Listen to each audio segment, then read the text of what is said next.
আসসালামু আলাইকুম। নবী করিম সাল্লাল্লাহু আলাইহি সাল্লাম জাহান্নাম দেখে এসে বললেন, আমি এইমাত্র জাহান্নাম দেখে আসলাম, আর সেখানে দেখতে পেলাম সেখানকার অধিকাংশ অধিবাসীরাই হচ্ছে নারী। অধিকাংশ নারীরাই জাহান্নামে যাবে।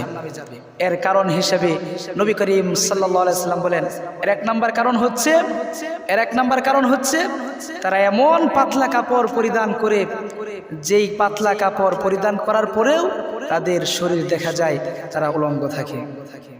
দুই নম্বর কারণ হিসেবে নবীজি বলেন, তারা স্বামীর সাথে কুফরি করে।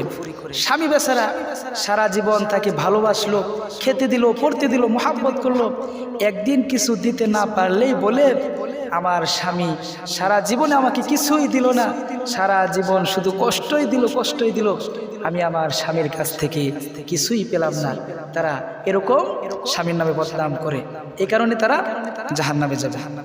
তিন নাম্বার কারণ হিসেবে নবীজি বলেন, মানুষ যখন মারা যায় তখন তারা বিলাপ করে কাঁদতে থাকে, তারা বুকে থাপ্পড় দেয়, পেটে থাপ্পড় দেয় আর বিলাপ করতে থাকে, সেই কারণে তারা জাহান্নামে যাবে।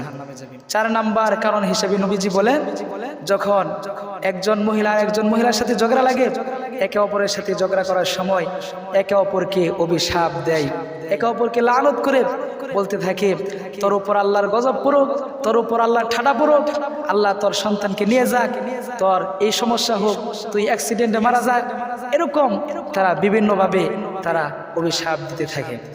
এই সমস্ত কারণে অধিকাংশ নারীরাই জাহান্নামে যাবে। আমার মা বোনেরা সাবধান, এই সমস্ত কাজ থেকে বিরত থাকবেন, কারণ এই সমস্ত কাজগুলোর কারণেই আপনাদেরকে জাহান্নামে যেতে হবে। অতএব আল্লাহ তাআলা যেন আপনাদেরকে এই সমস্ত কাজ থেকে বিরত থাকার তৌফিক দান করে। আমিন আমিন।